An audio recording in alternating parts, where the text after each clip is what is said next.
What's up, everybody? Welcome back to the Better Than I Deserve channel. Today I want to talk a little bit about grief. I had an old friend reach out to me. They've been super supportive through this process of me posting and saying this is something that I'm going to be working on. And it's a friend from way back, when I'm talking 10, 12 years old in the hometown that I grew up in, right? I don't have many friends from back then that I kind of still talk to. I wasn't the best neighbor, if you will. So they reached out to me and they said, hey, I would love if you did a talk on grief, and so that was this morning. I was like, you know what? That's a perfect topic. I think that right now we live in a world where grief is right around the corner. And it's not just in loss, right? There's a couple different types of grief. One of the interesting groups that I run in my facilities is talking, I primarily work with substance abuse clients. And, we actually do a group where we walk through the stages of grief for their kind of DOC, right? Their drug of choice, right? Or, if it was heroin or if it's crack or cocaine or alcohol. So,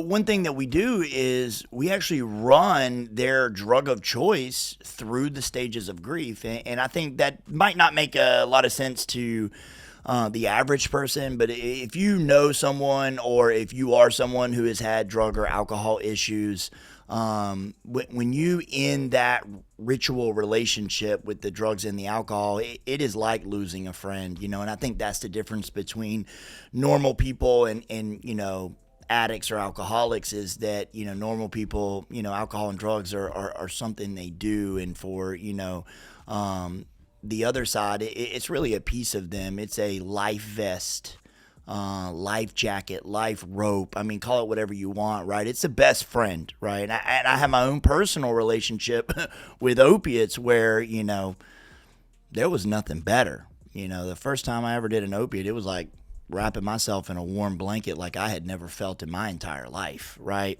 So not to get too far off subject, but my point is that grief can be around a lot of different things, right? Grief can be from the loss of an actual person, whether they're a family member or a friend. It could be a long-term loss like of cancer. It could be an acute loss like an overdose or a car accident, accidental death, right? There's a lot of different ways that grief can show up. And it could also be like the loss of like when we transition from like adulthood into midlife, right? There's a loss of youth in that transitional period that there could come some grief. And we look at the midlife crisis, right? The 45-year-old guy balding that buys the Mazda Miata, right?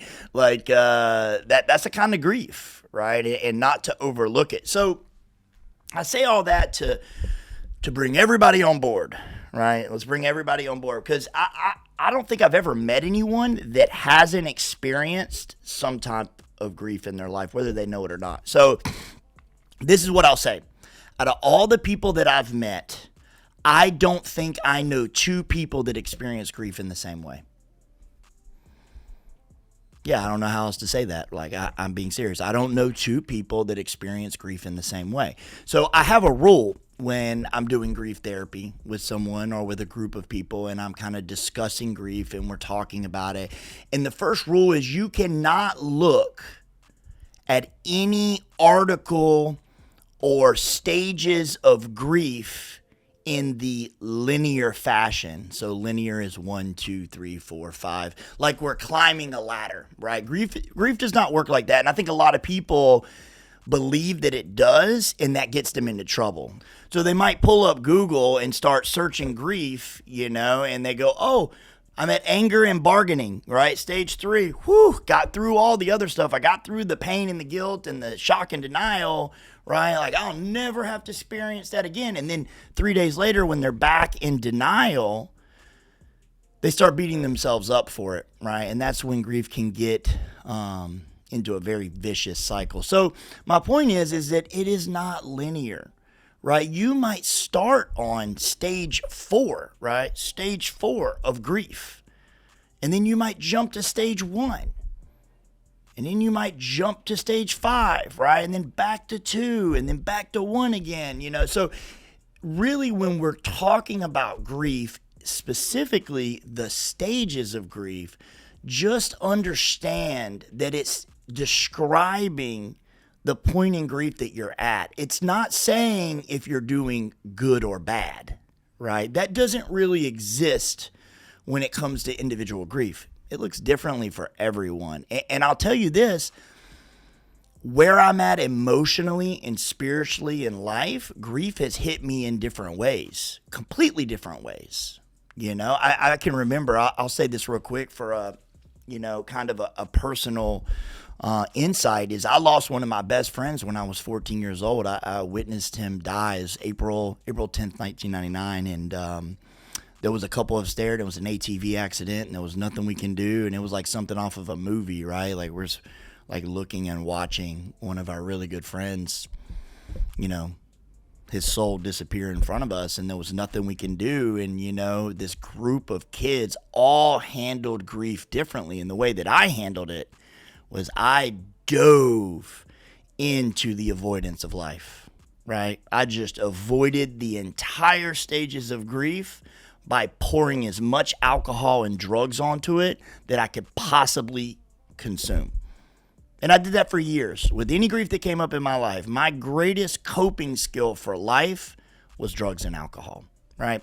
So there's a lot of people out there that don't have that great hope, that great avoidance skill like some of us, recovering drug addicts or alcoholics do, So you experience it in different ways. So let's talk about what are the stages of grief, right? And I kind of have some little notes over here just so you know. Stage 1 is going to be shock and denial. This is usually first, right? This is usually the first thing that happens is like, what do you mean that's being taken from me, right? Whether that's a child, whether that's a friend, a parent, a favorite uncle, whether that's, the drugs and the alcohol. What do you mean you're, cutting me off? Right? Like, whoa, kind of shock and denial. That's not real. That's not going to happen. And then we go into the second stage, which is pain and guilt. And this stage really beats people up. This is a stage that people can get stuck in for a little bit, and it can become like a revolving door. People who, the depression sets in and the pain and guilt just does not let up. I know a few people who have experienced grief in this way, and it was hard to watch because there's really nothing you can do when someone's going through that, and that's something that I'm gonna reiterate at the end is when someone's going through grief, all you can do is love them. Be compassionate for where they're at, love them, not judge them for how they're personally experiencing grief, right? So stage 3 is going to be your anger and bargaining, right? So think about this, right? The internal bargaining with God of, if that's what you believe of, well, if you do this and I'll do this. And, you see a lot of that in other kinds of grief, right? Like where you're trying to bargain your way out or you use anger, right? You become explosive at the people around you, which can become very dangerous, right? Because someone who is experiencing such a personal loss can become very irrational, and they can do a lot of damage to their life in a short amount of time. And that's another, if you have someone close to you that's experiencing grief, love them up, cocoon them, right? Like wrap them up and don't let them go destroy their lives over this grief, but don't try to stop them from experiencing it because you cannot avoid grief, right? You cannot avoid it. There's nothing you can do. You can postpone it, but you cannot avoid it. So stage number 4 is really the depression, reflection, and loneliness stage. This is a stage where, we've kind of argued, we've kind of bargained, we've kind of been in denial, and now we're just going to reclude back, right? Usually, isolating ourselves, not talking about it, avoiding people, places, or things that remind us, that bring up painful memories of the loss, or even like good times that we experienced with the thing that we lost. And then number 5, the upturn, right? Now, so the first 4 stages can all be mixed together, right? Someone can start on 4, move to 2, then to 3, 1, 2, 3, 4, right? The good thing is when someone hits that upward turn, right? They hit that upward turn where they're starting to do better. They're no longer being overwhelmed by their grief. Then a lot of times that's a really positive spot to be in because it means that they've kind of turned a corner, right? That does not mean that they're not going to go back. It just means that they've gotten a little further down the road, right? Which is it's an important part of the process of grief, right? So number 6 is the reconstruction and working through kind of what happened.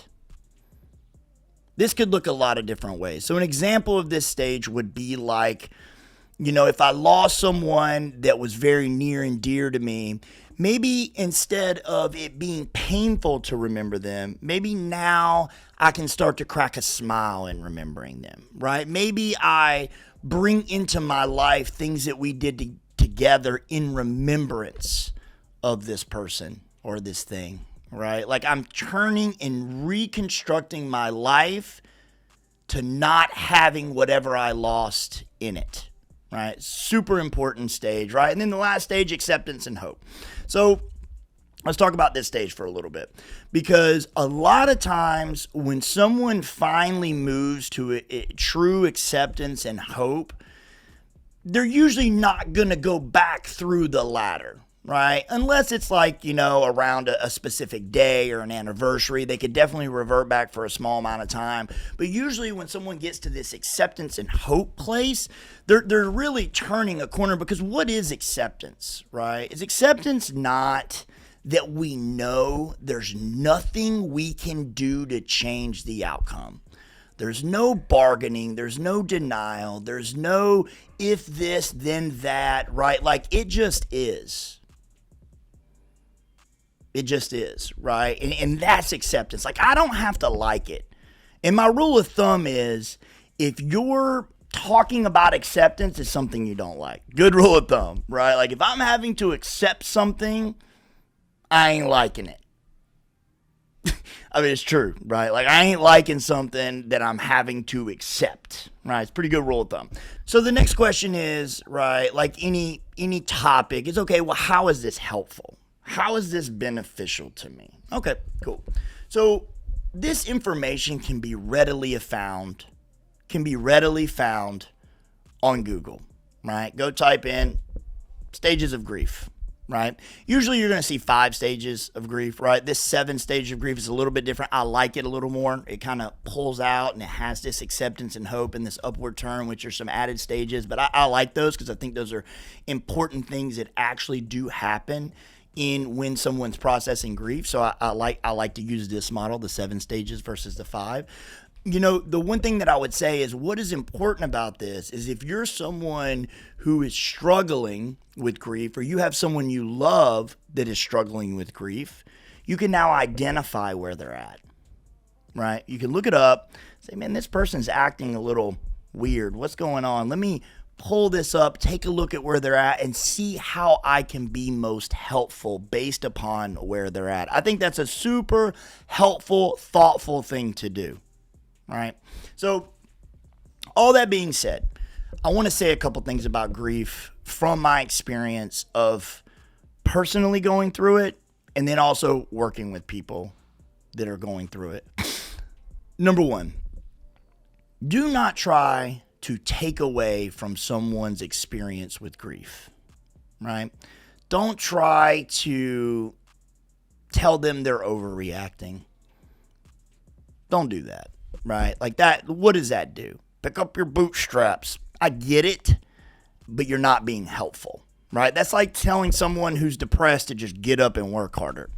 It's absurd if you know anything about depression, but people still do it because they don't know, right? They don't know. So, number 1, don't try to take away from someone's process of grief. Don't do that, right? Like, just please don't. Number 2 is understand if you've been through grief, or if you know someone who's been through grief, you or that person will never be the same. You can never go back to the way things were before the loss. And I think this is where a lot of people get hung up in the process of grief. They try to orchestrate their lives in such a way that they can go back to what it's like before the loss. It's impossible, right? Every day you wake up, you cannot go back to the person you were the day before because you had experiences through that day. And on a cellular level, you changed as a result of those experiences, right? So just understand, you will never be the same after you experience whatever loss it is that you're grieving. Okay, I think that's super important. Number 3 is this is not linear. The stages of grief are not linear. It does not go stage 1, stage 2, stage 3, stage 4. Everyone experiences it differently. Just the way it works. Look it up. I'm not making it up. Just the way it works. Don't try to assume that you know what's going to happen next, right? Because that's when we start trying to control our emotions. And we know, right? Like our feelings lie, right? Like a good indication of how we're doing is not typically just our feelings because they lie and they change quickly, right? Like one thing that I think is funny is like the weather in Florida, right? I've lived in Florida for 3 years. And if you don't like the weather, wait 5 minutes.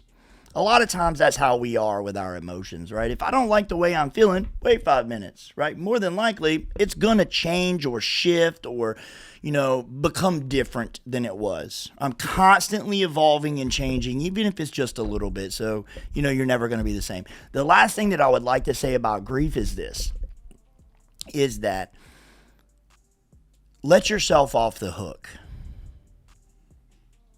Allow yourself to feel the way you feel.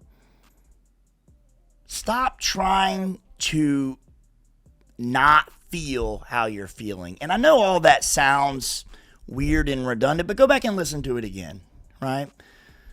Just stop. Give yourself a break. Loss is hard.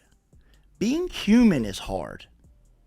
No one knows how to do it. We're all just figuring it out.